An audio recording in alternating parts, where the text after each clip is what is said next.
Sir ये कपिल आयुर्वेदा कैसे help करता है इन लोगों को?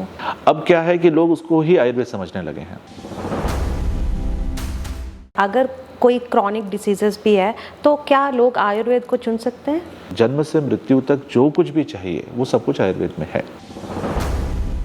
सर क्या हम लोग आधुनिक मेडिसिन और आयुर्वेद एक ही टाइम में अपना सकते हैं? हम डिजीज को ठीक नहीं कर सकते लेकिन मैनेज कर सकते हैं। बहुत सारे बच्चे हैं जो ओबेसिटी से सफ़र हो रहे हैं। अगर वो क्रॉनिक है तो उसके हिसाब से हम ट्रीटमेंट करते हैं। Hello sir, good morning, welcome to our ayurvedic special show. Thank you so much for being here. Thank you. Sir अभी भी बहुत सारे लोग हैं जो मानते हैं कि आयुर्वेद और घरेलू नुस्खे एक ही है। आप उसमें अंतर बता सकते हैं हमें? देखिए, होम रेमेडीज ऐसी होती है जिसको हम लोग दादी माँ के नुस्खे बोलते हैं, जो अभी थोड़ा मॉडर्न वर्ड में होम रेमेडीज बोलना हम लोग ने इसको शुरू कर दिया। आयुर्वेद जो था वो हमारे पार्ट ऑफ लाइफ था। हर घर घर में आयुर्वेद था और हर कोई जानता था कि हमको कैसे स्वस्थ रहना है।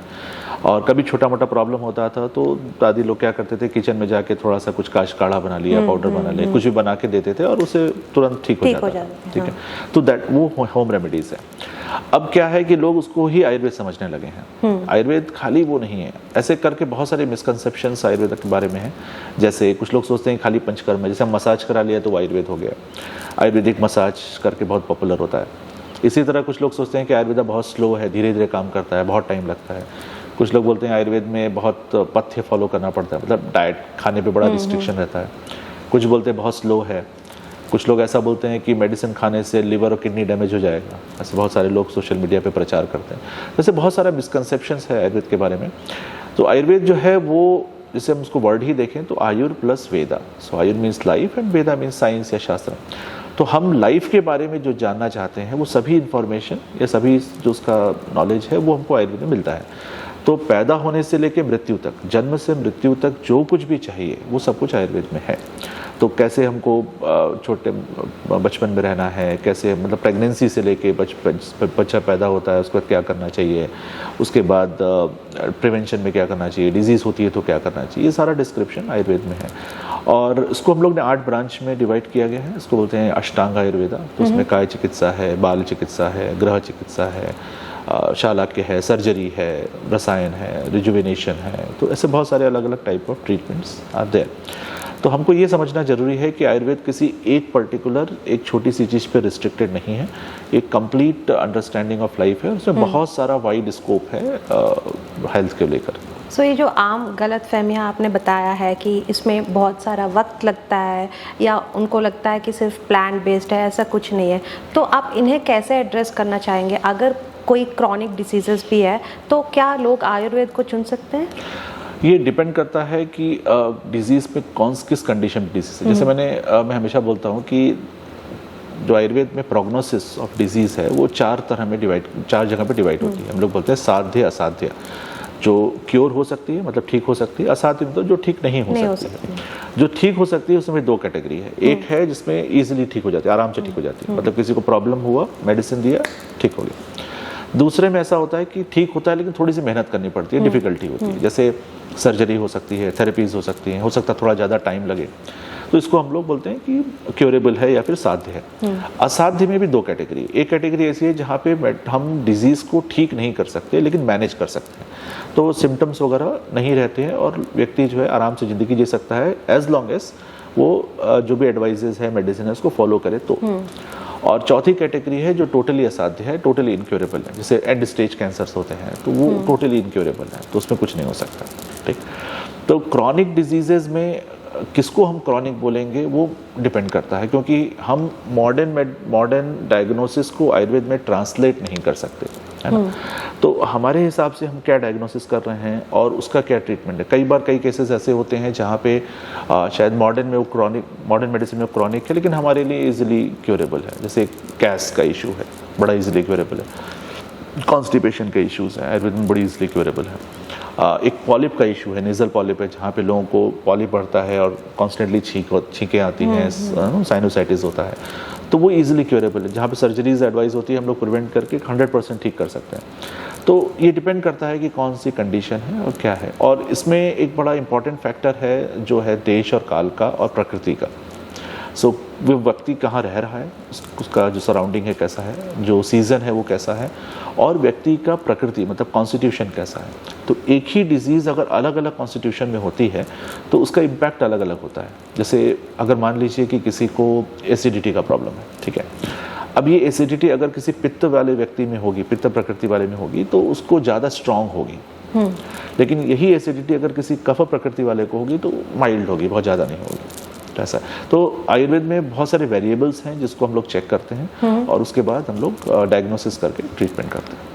सर, क्या हम लोग आधुनिक मेडिसिन और आयुर्वेद एक ही टाइम में अपना सकते हैं? अगर कोई पेशेंट है, जैसे उनका कैंसर की बीमारी है और उनका ट्रीटमेंट चल रहा है, और हमको पता है कि जब कैंसर का ट्रीटमेंट हो रहा है तो बहुत सारे साइड इफ़ेक्ट्स होते हैं, जैसे बाल झड़ जाना या खा नहीं पाते और बहुत सारे होते हैं, तो अगर वो लोग आयुर्वेद में आएंगे तो उनको उसमें रिलीफ मिलता है?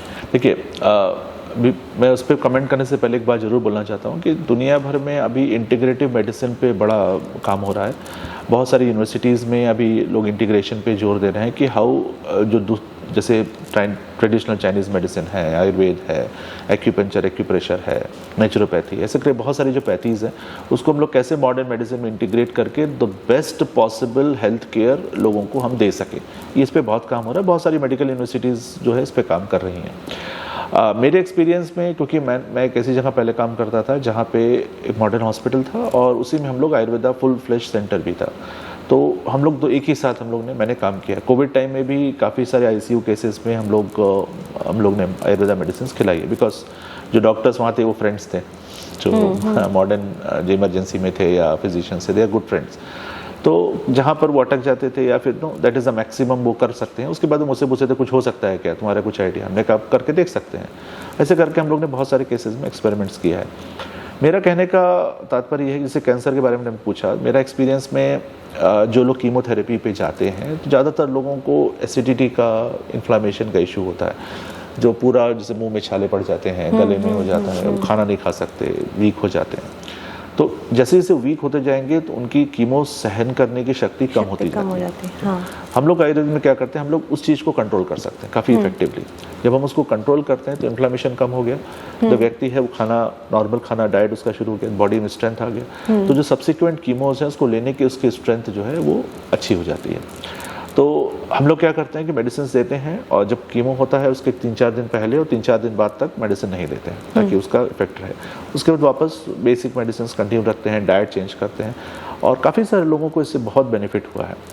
सो अगेन, अगर हम मॉडर्न साइंस की बात करें तो हमको उसके ऊपर शायद रिसर्च और करना पड़ेगा, लेकिन इन प्रैक्टिस काफ़ी लोगों को बहुत अच्छा रिजल्ट मिला है। तो पीपल कैन डेफिनेटली ये सब दोनों को मिला के अगर यूज़ करेंगे तो उनका डेफिनेटली इफेक्ट कम हो जाएगा। इसमें एक पॉइंट ज़रूर मैं कहना चाहूँगा कि जब भी आप करें, कभी भी अपने मन से कुछ पाउडर या कुछ मेडिसिन ना लें, हमेशा किसी प्रॉपर मतलब डिग्री वाले डॉक्टर्स के पास जाके कंसल्ट करके ही करें तो ज़्यादा बेटर है। क्योंकि सर जैसे आप बोल रहे हैं, अगर हम कहीं दुकान में गए या ऑर्गेनिक स्टोर में गए तो उधर कुछ लिखा रहता है कि आयुर्वेदिक है या ऑर्गेनिक है, लोग ऐसे ही उठा लेते हैं एंड उस पे ऊपर पढ़ते भी नहीं है एंड खुद एज्यूम कर लेते हैं कि ये कुछ साइड इफ़ेक्ट्स नहीं होंगे, बट फिलहाल आप बोल रहे हैं कि होंगे। तो इसलिए बहुत इंपॉर्टेंट है कि डॉक्टर को कंसल्ट करके ही यूज़ करें। जैसे ये एक मिसकंसेप्शन है सोसाइटी में कि हर्बल है या अगर उस पर आयुर्वेदिक लिखा है तो उस पर साइड इफेक्ट नहीं होगा। बहुत सारे ऐसे आई शुड से कि जो गलत मेडिसिन, रॉन्ग मेडिसिन मार्केट में आती है, उस पर लिखा भी रहता है नो साइड इफेक्ट्स उस पे, उसके लेबल पे, तो ये सही नहीं है। कभी भी कोई मेडिसिन इज अ मेडिसिन। देखिए, हम लोग संस्कृत बोलते हैं औषधा एंड आहारा, ठीक है, तो आहारा फूड मेडिसिन बन सकता है, कोई दिक्कत नहीं, लेकिन मेडिसिन फूड नहीं बन सकती। औषधा कैन नॉट बिकम आहारा, ठीक है। तो मेडिसिन को फूड मत बनाइए, एक प्रॉपर फिजिशियन से मिलिए, और अगर आपको जरूरत होगी तो प्रिस्क्राइब करेगा, और उसके बाद उसको आपको रोकना भी है। ऐसा नहीं कि आपको उसने प्रिस्क्राइब कर दिया तो आप 3 महीने तक वो दवा खा ही रहे हैं, ऐसा मत करिए। जब आपको लगे मेरे सिम्टम्स ओके हैं तो वापस जाइए, बात करिए और स्टॉप करिए। एंड अभी हम लोग देखें तो दीर्घकालिक रोग जो है, जैसे मधुमेह है, तनाव है एंड हार्मोनल असंतुलन है, ये बहुत बढ़ गए लोगों में ये लाइफस्टाइल चेंजेस की वजह से। सो आयुर्वेदिक पॉइंट से इनको कैसे देखा जा सकता है? देखिए, जैसे मैंने बताया कि क्रॉनिक जो केसेस होते हैं, जैसे आयुर्वेद में क्योरेबल और इनक्योरेबल है ना, तो जो इनक्योरेबल है उसमें भी कुछ है जो मैनेजेबल है। तो बहुत सारे ऐसे केसेस जिसको हम लोग क्रॉनिक बोलते हैं वो मैनेजेबल होते हैं। इसको हम जितने समय तक अगर हम रेगुलर दवाई खाते रहेंगे तो व्यक्ति ठीक रहेगा, और अगर उन्होंने उसमें कुछ गलतियाँ की तो उनको वापस डिजीज़ हो सकती है। आयुर्वेद में क्या होता है कि हम लोग सिम्टम स्पेसिफिक हैं, जो हम लोग को आयुर्वेद में उसको डायग्नोस करना होता है कि वो क्या है, उसके हिसाब से हम मेडिसिन देते हैं। क्रॉनिक हम किसको बोलेंगे ये डिपेंड करता है कि उसके क्या सिम्टम्स हैं, वैसे आयुर्वेद में वो क्रॉनिक है कि नहीं है वो सबसे बड़ा क्वेश्चन मार्क है। अगर वो क्रॉनिक है तो उसके हिसाब से हम ट्रीटमेंट करते हैं। जैसे मैंने बताया कि मैं हमेशा बोलता हूँ कि 3 चीज़ें हैं, आहारा, विहारा एंड औषधा, ठीक है। तो जब भी हम ट्रीटमेंट करते हैं चाहे वो एक्यूट हो या क्रॉनिक कंडीशन हो, हमेशा 3 कंपोनेंट है। आहारा मतलब फूड, तो फूड रिस्ट्रिक्शंस जरूरी है। विहारा मतलब एक्टिविटीज़, आपका जो लाइफस्टाइल है वो चेंज होना जरूरी है। और औषधा में 2 कंपोनेंट है, एक है मेडिसिन जो हम इंटरनली लेते हैं, और दूसरा है थेरेपीज़ जो हम एक्सटर्नली बाहर से करते हैं। तो ये सारे कंपोनेंट्स जब मिलते हैं, जब जहाँ जो ज़रूरत होती है वो हम करते हैं। एक पॉइंट मैंने हमेशा देखा है कि लोग थोड़ा सा बोलते हैं कि आयुर्वेद में क्या है ना कि बड़ा रिस्ट्रिक्शंस है खाने पे, उसके पास जाएंगे आयुर्वेद डॉक्टर के पास, वो बोलेगा ये मत खाओ, वो मत खाओ, वो मत खाओ, ऐसे थोड़ा चलता है। जैसे बहुत सारे पेशेंट्स आके हम लोग को बोलते हैं, तो हम लोग, बट ऐसा असल में नहीं होता है। नहीं ऐसा है, जरूरी है। सो मैं लोगों को एग्जांपल देता हूँ कि मान लीजिए कि आपको डायबिटीज़ है, तो क्या आप चीनी खाएंगे? नहीं खाएंगे। अगर मान लीजिए आपको किडनी का इश्यूज है, क्या आप प्रोटीन खाएंगे? नहीं खाएंगे। तो जब आपको वायु का इशू है तो आप वायु को बढ़ाने वाली चीज़ क्यों खा रहे हैं? As simple as that.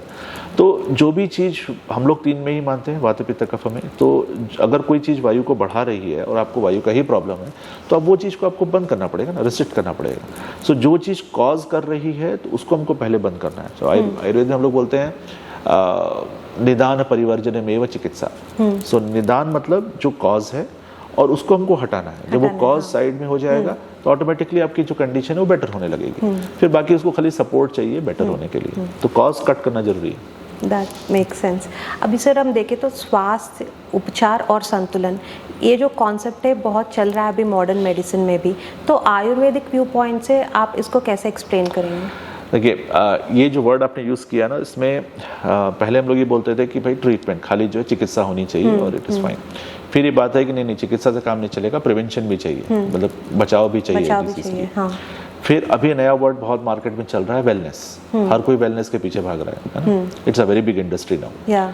और अब जो फर्दर कॉन्सेप्ट आ रहा है, इट्स कॉल्ड एज लॉन्जिविटी, जब कैसे उसको लंबा जीना है, दीर्घकालिक जीना है। तो आयुर्वेद में जो हम लोग बुक्स पढ़ते हैं ना, तो पहला चैप्टर ही इसी से स्टार्ट होता है, बोलता है कि दीर्घ जीवितियम आयुष्कामियम, मतलब कैसे लंबी लाइफ रहनी चाहिए, कैसे डिज़ायर फॉर लॉन्ग लाइफ जो है, जो लंबी जीवन जीने का इच्छा है, उसको हम लोग कैसे पूरी कर सकते हैं। तो लंबा जीवन कैसे आएगा? देखिए, जीवन और मृत्यु अगर हम लोग स्पिरिचुअली देखें या फिलोसफिकली देखें तो किसी के हाथ में नहीं है। मृत्यु तो हमारे हाथ में नहीं है, लेकिन उसको हेल्दी बनाया जा सकता है, वो हमारे हाथ में है। तो उसको हम हेल्दी कैसे बनाएंगे? तो आयुर्वेद में बहुत सारे कॉन्सेप्ट हैं जो हमको बताते हैं कि कैसे हमको हेल्दी रहना है। ठीक है, जैसे हम लोग बोलते हैं स्वस्थ से स्वास्थ्य रक्षणम, आतुर से विकार प्रशमन। स्वस्थ अगर कोई व्यक्ति है तो उसके स्वास्थ्य को हमको मेंटेन करना है, और अगर किसी कारण से उसको अगर डिजीज होती है तो उस डिजीज को हमको ट्रीट करना है। ठीक है, अब ये जो स्वस्थ है उसको हम कैसे प्रिवेंट करेंगे? जैसे दिनचर्या है, तो डे टू डे लाइफ जिसको हम लोग बोलते हैं रेजिम या जो चर्या है दिन की, वो क्या करनी चाहिए? जैसे मान लीजिए सुबह उठना चाहिए, तो आयुर्वेद बोलता है ब्रह्मे मुहूर्ते उत्तिष्ठे स्वस्थो रक्षार्थम आयुषा, मतलब ब्रह्म मुहूर्त में उठना चाहिए। किसको उठना चाहिए? जो स्वस्थ है। और क्यों उठना चाहिए? क्योंकि अपने स्वास्थ्य की रक्षा करने बनाए रखने के लिए। हाँ। ओके, तो डिजीज वालों के लिए नहीं बोला गया, उस खाली स्वस्थ वालों के लिए बोला गया। फिर हमको क्या करना है? जैसे दिनचर्या में बोला कि आप टॉयलेट जाइए, ब्रश करिए, टंग क्लीन करिए, आंख में काजल लगाइए, नाक में ड्रॉप्स डालिए, डेली अभ्यंगम करिए, मतलब एवरीडे एप्लीकेशन ऑफ ऑयल करिए, सिर में लगाइए, कान में लगाइए, पैर में लगाइए, खाना प्रॉपर खाइए, एक्सरसाइज करिए, उपटन लगाइए, बाथिंग करिए। ऐसे बहुत सारे सजेशंस हमको डे टू डे लाइफ के लिए दिए गए। इसके अलावा ऋतुचर्या है, जैसे हर सीजन में हमको क्या करना है। तो जैसे ठंड है तो उसमें हमको अलग तरह का खाना है, अलग तरह का पहनावा है, अलग तरह की दिनचर्या है।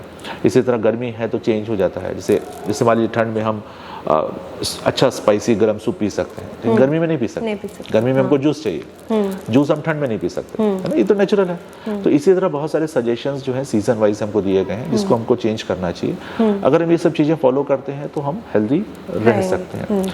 एक पॉइंट मैं जरूर बोलना चाहूँगा यहाँ पर कि एक बड़ा इंटरेस्टिंग कॉन्सेप्ट है जिसको बोलते हैं वेगान धारित, मतलब हमको किसी भी तरह के अर्जेस जो हमको है वो हमको कंट्रोल नहीं करना चाहिए। जैसे मान लीजिए कोई व्यक्ति है, इसको टॉयलेट जाना है, तो उसको कंट्रोल करके नहीं बैठना चाहिए। ऐसा बहुत सारी केसेस में होता है जहाँ पे मीटिंग में बैठे हैं या फिर फीमेल्स के साथ बहुत कॉमन होता है कि अगर वॉशरूम नहीं मिल रहा है, क्लीन नहीं है, तो वो उनके लिए तकलीफ हो जाती है। तो ये जो हम लोग कंट्रोल करते हैं अपने किसी भी, जिसको हम लोग बोलते हैं ना सोसाइटी में इनएप्रोप्रिएट माना जाता है, अच्छा नहीं माना जाता कि आप कोई मीटिंग में आप यॉन कर रहे हैं या फिर आपको बर्पिंग आ रहा है या आपको छींक आ रही है, तो आपको कंट्रोल करना है। लेकिन वो आयुर्वेद में बोलते हैं इसको कंट्रोल नहीं करना चाहिए। अगर आप इन सब चीज़ों को कंट्रोल करते हैं तो आपको बहुत सारी डिजीजेस हो सकती हैं। तो ये सब कुछ एग्जाम्पल्स हैं जो आयुर्वेद में बताए गए हैं प्रिवेंशन ऑफ डिजीज़ के लिए या स्वास्थ्य को मेंटेन करने के लिए। एंड सर, अभी हम लोग देख रहे हैं कि बहुत सारे लोग पीड़ित हैं रूमेटॉइड आर्थराइटिस से। सो उनके लक्षण क्या है एंड आयुर्वेद में कैसे इसको ट्रीट किया जा सकता है? रूमेटॉइड आर्थराइटिस के बारे में एक चीज़ जानना जरूरी है कि ये एक ऑटो इम्यून कंडीशन है। ऑटो इम्यून मतलब जब हमारी बॉडी का डिफेंस मैकेनिज्म, जो हम बॉडी को रोगों से, रोग प्रतिरोधक क्षमता जिसको बोलते हैं, वो अगर प्रिवेंशन करने की जगह हमको परेशान करने लगे, हमको इफेक्ट करने लगे। जैसे आपके घर में कोई कुत्ता है और उसको बाहर वाले को काटना चाहिए, इंट्रूडर्स को, या जो आपके घर में घुस रहा है उसको काटना चाहिए, उसकी जगह वो आपको काटने लगे तो कैसा रहेगा। सो इसको, ये जो कॉन्सेप्ट है इसको हम लोग ऑटो इम्यून कंडीशंस बोलते हैं। तो ऑटो इम्यून बहुत सारी डिजीज हो सकती हैं, rheumatoid arthritis one of them है। इन मॉडर्न मेडिसिन में ऐसा बोला जाता है कि आपको फीवरिश होगा, स्वेलिंग होगा, इन्फ्लामेशन होगा, आपके ब्लड टेस्ट करेंगे तो आरए पॉजिटिव आएगा, सीआरपी ज़्यादा होगा, ये सार बढ़ा हुआ होगा, तो और मॉर्निंग स्टिफनेस होगी। तो ये सारे कंडीशंस को लेके हम कंक्लूड करते हैं कि रूमेटॉइड आर्थराइटिस हो सकता है। आयुर्वेद में क्या करते हैं, इसको अलग अलग रिप्रेजेंटेशन हो सकता है। जैसे आमवात हो सकता है, संधिवात हो सकता है, वातरक्त हो सकता है, तो किसी भी फॉर्म में वो हमको मिल सकता है जैसे जैसा रिप्रेजेंटेशन हो। लेकिन मोस्ट कॉमनली हमको आमवात ही मिलता है। आमवात में एक बड़ा इंटरेस्टिंग सा लाइनर है जिसमें हम लोग ये बोलते हैं कि किसी भी व्यक्ति को अगर बहुत बॉडी में पेन है, खाने के प्रति एवर्जन है, खाना नहीं खाने की इच्छा एकदम नहीं हो रही है, बहुत ज़्यादा प्यास लग रही है, बॉडी बहुत हैवी लग रही है, फीवर जैसी फीलिंग हो रही है, फीवर नहीं है लेकिन या तो फीवर हो भी सकता है, ऐसा लग रहा है कि फीवर है, बॉडी में जो भी हम खाना खा रहे हैं वो डाइजेस्ट नहीं हो रहा है ना, तो ये सारी कंडीशंस जब मिलती है तो हम बोलते हैं कि ये आमवात का लक्षण है। ठीक है, अब हम इसको रूमेटॉइड आर्थराइटिस को आमवात बोल भी सकते हैं टू सम एक्सटेंट, लेकिन कभी कभी हमको आयुर्वेद में दूसरे भी जो आरए पॉजिटिव केसेस होते हैं, रूमेटॉइड आर्थराइटिस के केसेस होते हैं, उसमें हमको अदर रिप्रेजेंटेशंस भी मिलते हैं, जैसे वातरक्त है या संधिवात है, वो भी मिलता है। तो हम लोग अपने हिसाब से डायग्नोस करके फिर ट्रीटमेंट करते हैं। सर, ये कपिल आयुर्वेद कैसे हेल्प करता है इन लोगों को? कपिल आयुर्वेद में हम लोग ट्रेडिशनल सिस्टम को फॉलो करते हैं। जैसे मैंने बोला कि हम लोग, ऐसा नहीं है कि आपने रूमेटॉइड आर्थराइटिस बोला और हमने उसका ट्रीटमेंट चालू कर दिया, ऐसा नहीं है। तो रूमेटॉइड आर्थराइटिस को हमको, वो आपने डायग्नोसिस किया, दैट इज फाइन, लेकिन हम उसको अपने हिसाब से भी डायग्नोस करते हैं कि आमवात है, वातरक्त है, संधिवात है या कुछ और रिप्रेजेंटेशन है, आपको क्या सिम्टम्स हैं, है ना। जैसे यूजुअली जो ट्रीटमेंट चालू हो, जैसे मान लीजिए आमवात है तो उसका ट्रीटमेंट यूजुअली चालू होता है खाने पीने को, करेक्शन को लेके, मेडिसिन से और कुछ थेरेपी से। एक पॉइंट मैं जरूर बोलना चाहता हूँ कि कभी भी लोगों को दर्द होता है, मान लीजिए वो घुटने में दर्द है, तो पहली चीज व्यक्ति क्या करता है कि हम तुरंत कुछ तेल लगाते हैं। किसी ने अगर सजेस्ट कर दिया कि भाई हमको घुटने में दर्द था, मैंने तेल लगाया, तो आप भी लगाओ, आपको भी ठीक हो जाएगा। और बहुत सारे एड्स भी आजकल आ रहे हैं, ऐसे तेल है जो ये पेन कम कर दिया है ऐसे। तो आमवात में अगर आपको सीवियर है, सीवियर आमवात है, तो उसमें अगर आप तेल लगाएंगे तो आपका पेन बढ़ जाएगा, कम नहीं होगा। तो ये चीज लोगों को नहीं पता है, तो उनको लगता है कि यार भाई हमने तेल लगाया और बढ़ गया, अब हम क्या करें। लेकिन आपने किसी आयुर्वेदिक मतलब से मिले ही नहीं, सलाह नहीं ली, तो आपके पड़ोसी ने बोला, इससे आपने लगा लिया। तो वहाँ पे हमको ऑयल नहीं लगाना होता है, हम लोग कुछ स्पेसिफिक थेरेपीज करते हैं। जब आपका आम जो इंडाइजेस्टेड मटेरियल पूरी तरह डाइजेस्ट हो जाता है, चैनल्स क्लीन हो जाते हैं, उसके बाद हम लोग उसमें नरिशमेंट देते हैं, तब धीरे धीरे करके ऑयल को इंट्रोड्यूस किया जाता है। तो यूजुअली इस तरह के ट्रीटमेंट में करीब करीब डिपेंड करता है, अगर बहुत सीवियर कंडीशन है तो करीब करीब 1 साल भी लग सकता है। तो पेशेंट को बड़ा पेशेंस होना चाहिए, काफ़ी धैर्य होना चाहिए मेडिसिन करने के लिए, ट्रीटमेंट करने के लिए। आमवात में एक चीज़ बहुत इंपॉर्टेंट है, ये है आपका स्टमक। अगर आपका पेट डिस्टर्ब होगा, आपको इंडाइजेशन होगा, एसिडिटी होगा, कॉन्स्टिपेशन होगा, तो पेन बढ़ जाएगा। दूसरा माइंड है, अगर काफ़ी अब स्ट्रेसफुल है, एंग्जाइटी ज़्यादा है, तो भी आपका पेन बढ़ जाएगा। तो अगर माइंड को आप कंट्रोल रख सकते हैं और मेटाबॉलिज्म अच्छा रखेंगे, इंडाइजेशन नहीं हो रहा है, कॉन्स्टिपेशन नहीं हो रहा है, तो मोस्ट ऑफ द टाइम्स आप अपने आप को मैनेज कर सकते हैं। सर, ऐसे कोई सक्सेस स्टोरी है जो कोई पेशेंट आया था कपिल आयुर्वेदा में और वो बिल्कुल चल भी नहीं पा रहे थे, अभी ठीक हो गए, ऐसे कोई स्टोरी है सर? मेरा एक एक्सपीरियंस है पहले का थोड़ा कुछ सालों पहले का, जहाँ पे एक केस था जहाँ पे एक व्यक्ति आया था, मतलब मेरे एक मित्र हैं, उन्होंने रेफर किया था। तो वो व्हीलचेयर पे आए थे एंड उनको आयुर्वेद ही करना था। चल नहीं पा रहे? हाँ, चल नहीं पा रहे थे, व्हीलचेयर पे आया था, डायग्नोज था RA पॉजिटिव था, CRP हाई था। तो मैंने कहा कि ये तो आम बात ही, टिपिकल आम बात का केस है, तो उसमें थोड़ा सा टाइम लगेगा और आपको पेशेंस है तो बताओ, फिर अपन स्टार्ट करते हैं। बोले कि नहीं, हम लोग करेंगे। तो उनका हम लोग ने कुछ थेरेपीज वगैरह किया, थोड़ा मेडिसिन दिया, फिर वापस भेजा। 2 महीने बाद करीब उनका नॉर्मली वो करीब चलने लगे थे। ठीक है, हाँ। ठीक तो नहीं हुए थे, चल रहे थे। तो इंस्टेड ऑफ व्हील चेयर वो वॉक कर रहे थे, वॉक करके आए थे मेरे पास। बेटर, पेन वगैरह बेटर था, स्टिफनेस कम हो गया था, मॉर्निंग स्टिफनेस कम हो गया था। फिर धीरे धीरे ट्रीटमेंट कंटिन्यू हुआ, करीब 8 महीने 9 महीने बाद ही ऑलमोस्ट जो है वो नॉर्मल हो गए थे। अपने घर में सीढ़ियाँ चढ़ते उतरते थे, जा रहे थे, लेकिन हल्का पेन स्टिफनेस रहता था। तो उस पर वो तेल, ऑयल मैंने एक पर्टिकुलर दिया था उस कंडीशन में, तो वो लगाते थे, ही वाज फाइन। फिर करीब 1.5 साल तक उन्होंने ऐसे खाने वाने पर कंटिन्यू किया। अभी क्या है कि वो कम्प्लीटली नॉर्मल है, कोई सिम्टम नहीं है, कोई स्टिफनेस नहीं है, कोई पेन नहीं है, कोई भी दवाई नहीं खा रहे हैं, लेकिन खाने को मेंटेन करके रखा है। तो वो कभी उन्होंने अब्यूज नहीं किया कि चलो मैं भी ठीक हो गया तो मैं I will go back to the normal, ऐसा उन्होंने नहीं किया है। और वो उस खाने को मेंटेन कर रहे हैं और ही इज कम्प्लीटली फाइन। तो इम्पॉर्टेंट पॉइंट यहाँ पर ये है कि डेडिकेशन ऑफ अ पेशेंट, कि उसको इतना पेशेंस था और उसको डेडिकेशन था और कि उन्होंने कंट्रोल किया सब। हाँ, जितना बोला गया वो सब उन्होंने किया है। हाँ। तो उन्होंने थोड़ा पेशेंस भी रखा and he is completely out of the condition. मैं ये नहीं कहता क्योर हो गई, लेकिन वो 100% नॉर्मल है, एकदम नॉर्मल जिंदगी जी रहा है। तो ऐसे केसेस कुछ हैं हम लोग के प्रैक्टिस में, जहाँ पर डॉक्टर से ज़्यादा पेशेंट का कॉन्ट्रीब्यूशन है। सर, अभी हम लोग देखें तो ये आधुनिक जीवन शैली जो है वो बहुत प्रभावित कर रहा है सबके स्वास्थ्य को।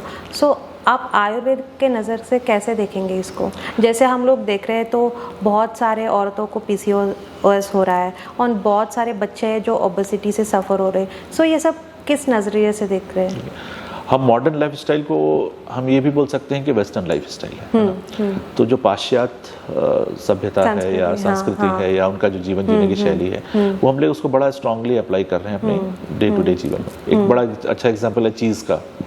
आपने देखा होगा चीज़ बड़ा कॉमन है आजकल। तो इवन कोई भी डिश है उसको आपको चीज़ वाली मिल जाएगी। चीज़ डोसा, चीज़ इडली, चीज़ उत्तपम, नूडल्स, सब कुछ। नूडल्स तो ठीक है, वो है ही है, लेकिन हमारी जो ट्रेडिशनल डिशेज हैं उसमें भी वो चीज़ डाल रहे हैं। लेकिन वो हमारा फूड नहीं है, वो हमारा खाना नहीं। तो हमने जो वेस्टर्न कॉन्सेप्ट उसको अप्लाई तो एक्सेप्ट तो कर लिया है, लेकिन हमारा सिस्टम उसके लिए रेडी नहीं है। ठीक है।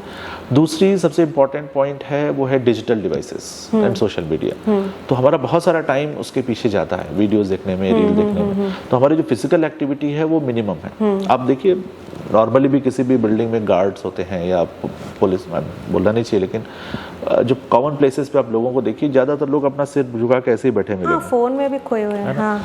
आप ये भी देखोगे कि यूथ जो आजकल के हैं उनका जो नेक है वो बेंड हो गया है। वो उनका जो नेक है वो सीधा नहीं मिलेगा आपको, यूजुअली ऐसे ही मिलेगा। क्यों? क्योंकि वो ऑलवेज मोबाइल में झुके हुए हैं। तो ये सारे कुछ हैजार्ड्स हैं जो मॉडर्न लाइफस्टाइल के हैं। एक हैजार्ड ये भी है कि विटामिन डी की बहुत सीवियर डिफिशियंसी है, क्योंकि हम धूप में नहीं जाते। सर, इस कॉन्टेक्स्ट में मैं पूछना चाहूँगी कि बहुत सारे लोग को पता है कि उनको विटामिन डी की डेफिशिएंसी है और बहुत सारे जो रेगुलर विटामिन्स प्रोटीन्स है वो डेफिशिएंसी है।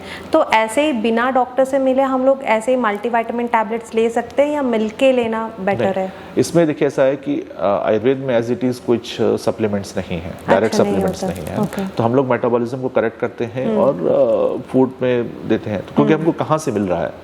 मिलता हमको खाने में से है। अब खाने में उतना न्यूट्रिशन नहीं बचा है, ठीक है ना। एक मैंने कहीं स्टडी पढ़ी थी जहाँ पर ऐसा बताया था कि जो मूंग दाल है 1920s में जितना उसमें न्यूट्रिशन वैल्यू था, आज उसमें 2020 में ओनली 6% बचा है। ठीक है। तो अब खा तो नहीं, लेकिन न्यूट्रिशन कहाँ मिल रहा है? क्योंकि वो उग नहीं रहा है उसमें। तो वो एक कंसर्न तो है। तो जब भी आपको ऐसा लगे कि आपने ब्लड टेस्ट कराया, मेरा कम है, तो आप प्लीज जाइए डॉक्टर से मिलिए और वो जो बोलता है वैसे करिए। क्योंकि कई बार ऐसे भी होता है कि विटामिन डी या B12 इतना कम है कि आपको इंजेक्शन की जरूरत पड़ेगी। तो वहाँ पे आप सेल्फ मेडिकेशन बिल्कुल मत करिए, एक बार सलाह लेकर ही करिए। अभी ये जो रोमेटॉइड आर्थराइटिस है पीपल का इश्यू, तो आप बोले हैं कि कपिल आयुर्वेदा कैसे इसके साथ डील कर सकता है, पर अगर लॉन्ग टर्म इफेक्ट ना हो उसमें, सो आयुर्वेदिक पॉइंट ऑफ व्यू से अगर मेडिसिन हो, क्या आप बताना चाहेंगे लोगों को कि दोनों मिलके ले सकते हैं मॉडर्न मेडिसिन और ये, या अकेला कुछ एक ट्रीटमेंट अपना सकते हैं? सो ये डिपेंड करता है कंडीशंस पे। कई बार ऐसा होता है कि मॉडर्न मेडिसिन की ज़रूरत पड़ती है, कई बार ऐसा भी होता है कुछ लोगों ने बहुत सालों से ले लिया है। अब जैसे मेरे पास बहुत सारे केसेस आए जहाँ पे लोग ब्लड प्रेशर के मेडिसिन रेगुलरली खा रहे हैं, तो बोलते हैं सर आयुर्वेद में कुछ है। अब ऑलरेडी वो 10-12 साल से खा रहे हैं, है ना, तो इट इज़ ईजी, एक छोटा सा टैबलेट है, आपने उसको, आपकी बॉडी उसको ना उससे हैबिचुएटेड हो गई, तो उसको बंद करके आप आयुर्वेदा चालू करें, वो सही नहीं है। अच्छा, ऐसे नहीं कर सकते, क्योंकि आपको मेडिसिन तो खाना है ना, क्योंकि देखिए वो केमिकल है। आपकी बॉडी अगर किसी चीज को एकस्टम्ड हो गई है तो उसको आपको कट करके दूसरा चालू करना ठीक नहीं है, ठीक है। देखिए मान लीजिए आपको अभी भी ब्लड प्रेशर डिटेक्ट हुआ है या डायबिटीज डिटेक्ट हुआ है, तो उसमें आप डेफिनेटली आयुर्वेद में जाइए, ट्राई करिए, और कई बार आपके लाइफस्टाइल चेंज करने से ही वो बेटर हो जाता है, ठीक है। तो ये डिपेंड करता है आप किस सिचुएशन में है। और मैं डेफिनेटली रिकमेंड करता हूँ कि अगर कोई व्यक्ति रेगुलरली कोई मेडिसिन खा रहा है, 10-15 साल से खा रहा है, और आप किसी दूसरी कंडीशन के लिए आयुर्वेद खा रहे हैं, तो आप उसको बंद मत करिए, आप अपने आयुर्वेदिक फिजिशियन से एक बार डिस्कस करिए, फिर उसके बाद कुछ और डिसीजन लीजिए। अपने मन से कोई भी मेडिसिन, ना आयुर्वेदा हो ना एलोपैथी, बंद नहीं करना चाहिए। सर अभी मधुमेह का जो समस्या है, सो मॉडर्न मेडिसिन में उसका अलग ही ट्रीटमेंट है, और आपने जैसे बोला आयुर्वेदा में अलग ही ट्रीटमेंट है, तो थोड़े लोगों को ये भी गलतफहमी है कि इसमें ज़्यादा टाइम लग जाएगा, या अगर दिन में मेरा कुछ शुगर लेवल्स ऊपर नीचे हुए हैं तो ये अफेक्ट नहीं कर पाएगा। ऐसे कुछ है कि लोग एकदम मॉडर्न मेडिसिन छोड़ के can they totally opt for Ayurveda? इसमें हमको समझना जरूरी है कि शुगर कम हो जाए ना तो प्रॉब्लम है, ज़्यादा होने से इतनी प्रॉब्लम नहीं है। अच्छा। कम होने से ज़्यादा प्रॉब्लम है, ठीक है। तो मॉडर्न मेडिसिन, जैसे किसी ने बहुत समय से मॉडर्न मेडिसिन खाई है, कोई इंसुलिन डिपेंडेंट है, तो जब हम आयुर्वेद में मेडिसिन खाते हैं या थेरेपीज करते हैं, तो उसका जो डिपेंडेंसी है, जो डोजेज है, वो डेफिनेटली कम हो जाता है। मेरे एक्सपीरियंस में बहुत सारे ऐसे केसेस हैं जहाँ पे इंसुलिन, जो हाई लेवल ऑफ इंसुलिन लेते थे, उनका इंसुलिन का नीड कम हो गया बॉडी में, that means body become, metabolism become better. बहुत सारे ऐसे केसेस भी हुए हैं जहाँ पे इंसुलिन बंद होकर वो खाली मेडिसिन पर आ गए, जैसे मेटफॉर्मिन या ऐसा कुछ ले रहे थे, जिनका डोज ज़्यादा था उनका डोज कम हो गया। ऐसे सारे केसेस मैंने देखे हैं। तो इसका मतलब ये हुआ कि हम लोग क्या करते हैं कि हम लोग डायबिटीज़ ट्रीट नहीं कर रहे हैं। ऐसा नहीं है कि ये डायबिटीज़ है और उसके लिए मैं आपको एक मेडिसिन दे रहा हूँ and that will replace metformin या इट विल रिप्लेस इंसुलिन, ऐसा नहीं है, ऐसा बिल्कुल भी नहीं है, ठीक है। हम लोग क्या करते हैं, हम लोग मेटाबॉलिज्म को सुधारते हैं, प्रमेह के जो हेतु है, जो उसका कॉज है, उसको हम लोग हटाते हैं, प्रमेह में जो जो कॉम्प्लिकेशंस हो सकते हैं उसको हम लोग ट्रीट करते हैं और बॉडी को बेटर बनाते हैं। तो उससे ही बॉडी जो है अपने आप को हील करती है और आपका शुगर लेवल जो इफेक्ट है वो शुगर लेवल में कमी आपको दिखती है। मैं आपको एग्जाम्पल जरूर देना चाहता हूँ, मेरा एक्सपीरियंस बड़ा इंटरेस्टिंग रहा है। कोविड के बाद बहुत सारे लोगों को शुगर लेवल इंक्रीज हुआ था। मेरे पास बहुत सारे ऐसे केसेस आए जहाँ पे पोस्ट प्रेंडियल, मतलब जो खाने के बाद का जो शुगर लेवल होता है वो ज़्यादा था और फास्टिंग नॉर्मल था। तो जब उन्होंने अपने फिजिशियन से मिले तो उन्होंने बोला कि भाई आप दवाई को बढ़ाओ क्योंकि आपका HbA1c दोनों ज़्यादा आ रहा है। ऐसा करने पे जो फास्टिंग है वो कम हो जा रहा था। अच्छा। सीवियरली कम, कुछ लोगों में तो 40, 45, 50 तक भी पहुंच गया, ठीक है। तो वो तो डेंजरस है। तो फिर डॉक्टर ने बोला भी ऐसे चलाओ, ऐसा क्या कर सकते हैं इसमें। तो ऐसे केसेस में फिर मैंने कुछ लोगों पर एक्सपेरिमेंट किया। मैंने उनको पूछा कि आप 4 घंटे बाद चेक करके देखो। तो 4 घंटे बाद उनका पोस्ट प्रेंडियल नॉर्मल था, ठीक है। इसका मतलब वो नॉर्मल टाइम से थोड़ा ज़्यादा टाइम ले रहा है डाइजेस्ट होने में, इतना ही मतलब हुआ। मैंने सिर्फ डाइजेस्टिव मेडिसिन खिलाया पेशेंट्स को, सिर्फ डाइजेस्टिव मेडिसिन, कोई प्रमेह से लेना देना नहीं, कोई डायबिटीज से लेना देना नहीं। उनका पोस्ट प्रेंडियल नॉर्मल हो गया, ठीक है। तो वहाँ खाली मेटाबॉलिज्म का प्रॉब्लम था, ठीक है। तो ऐसी सब केसेस हैं जहाँ पे आयुर्वेद का इफेक्ट हो सकता है, जहाँ पे इंटीग्रेटिवली हम लोग पेशेंट को बेटर कर सकते हैं। अब वहाँ कुछ नहीं हो पा रहा था, यहाँ पर खाली एक सिंपल सा डाइजेस्टिव मेडिसिन से पोस्ट प्रेंडियल नॉर्मल आ गया। This is good for patient, right. इसी तरह एक केस था, उसमें और इंटरेस्टिंग है। तो उनको हम लोग डाइजेस्टिव नहीं दे सकते थे क्योंकि एसिडिटी बहुत स्ट्रांग थी, ठीक है। तो आप विश्वास नहीं करेंगे, मैंने सिर्फ उनको धनिया का पाउडर दिया था कि आप इसको खाने के बीच में आपको खाना है। उन्होंने उसको खाया और उनका शुगर लेवल नॉर्मल हो गया post prandial. He is a diabetic patient regularly जो उनका मेटफॉर्मिन का डोज है वो चला रहे हैं, लेकिन उनका पोस्ट प्रेंडियल खाली सिर्फ उतना ही ज़्यादा था। धनिया पाउडर से वो बेटर हो गया वो उस पर्टिकुलर केस में। तो ये जो स्वास्थ्य का परिभाषा है वो हम लोग एक अम्ब्रेला स्टेटमेंट है। अगर हम लोग देखें तो प्रिवेंटिव मेडिसिन एक है, मॉडर्न मेडिसिन एक है, आयुर्वेद एक है, लेकिन सिर्फ आयुर्वेद के नज़रिए से आप इसको कैसे एक्सप्लेन करना चाहेंगे? देखिए, स्वास्थ्य हेल्थ को स्वास्थ्य के रूप में हम लोग कोरिलेट करते हैं, ठीक है। सो हम लोग बोलते हैं स्वास्थ्य स्वास्थ्य रक्षणम आतुरस्य विकार प्रशमनम। जो स्वास्थ्य व्यक्ति है उसका हमको स्वास्थ्य को मेंटेन करना है। स्वस्थ मतलब स्वस्थ, जो आपका ओरिजिनल नेचुरल स्टेट है, आप जिस स्टेट में हैं वो उसको हम स्वस्थ बोलते हैं। अब आज की तारीख में अगर आप 700 से ज़्यादा पैरामीटर्स हैं जो हमारी बॉडी में हम चेक कर सकते हैं। अगर आप जब उसको चेक करने बैठेंगे तो कुछ ना कुछ तो ऊपर नीचे आएगा, है ना। Even that is perfect also. अगर वो सारा परफेक्ट भी है तो भी हमको कुछ ना कुछ डिजीजेस ऊपर नीचे, आपको लगेगा हम कंफर्टेबल नहीं है, डिजीज तबियत ठीक नहीं है, ऐसा कुछ ना कुछ लगता है। सो आयुर्वेद में हम लोग क्या बोलते हैं कि समदोषा, जब आपके वात पित्त कफा जो है बैलेंस में है, समाग्नि जो आपका मेटाबॉलिज्म है, डाइजेशन है वो परफेक्ट है, समधातु सारे टिश्यूज जो है वो नॉर्मल मतलब बैलेंस स्टेट में है, एंड मलक क्रिया जो फीसेस है, यूरिन है, स्वेटिंग है वो प्रॉपर हो रहा है, ठीक है।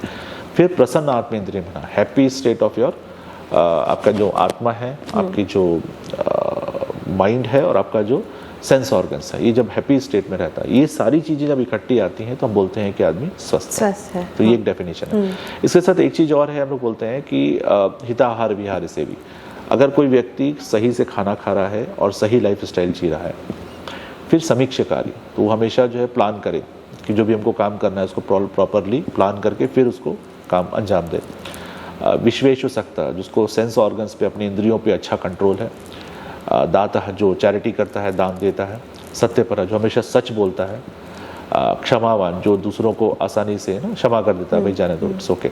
आप तो फंसी हुई, जो एल्डर्स जो हमारे घर के बड़े बुजुर्ग हैं या कहीं के भी बड़े बुजुर्ग हैं उनको हेल्प करता है, उनको रेस्पेक्ट करता है।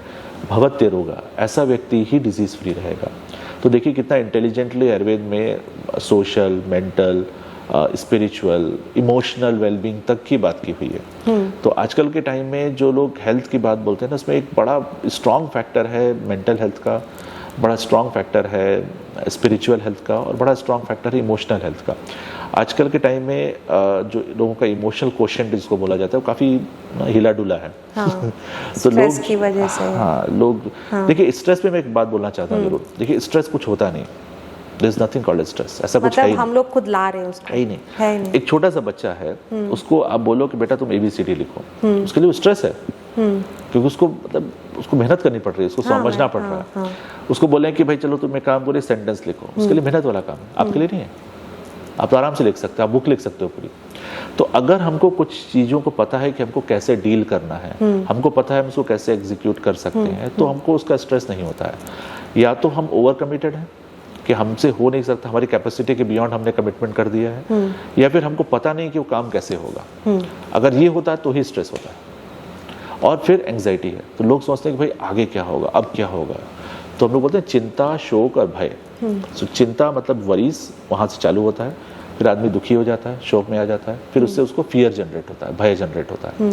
और जब भय आ जाता है तो उसके बाद वो एंग्जाइटी, डिप्रेशन, स्ट्रेस सब कुछ उसी से आता है। फिर सर अभी जो मेंटल हेल्थ कंडीशन है, जैसे हमने अभी बात किया पैनिक अटैक्स या एंग्जाइटी, डिप्रेशन, ये सबको मॉडर्न मेडिसिन में लाइक काउंसलिंग देते हैं या कुछ पिल्स देते हैं। सो ऐसे आयुर्वेद में भी कुछ चीज़ है क्या? हाँ, आयुर्वेद में देखिए 3 तरह की चिकित्सा बोली गई है। हम लोग बोलते हैं दैवोपाश्रया, युक्ति व्यापाश्रय एंड सत्वावचय।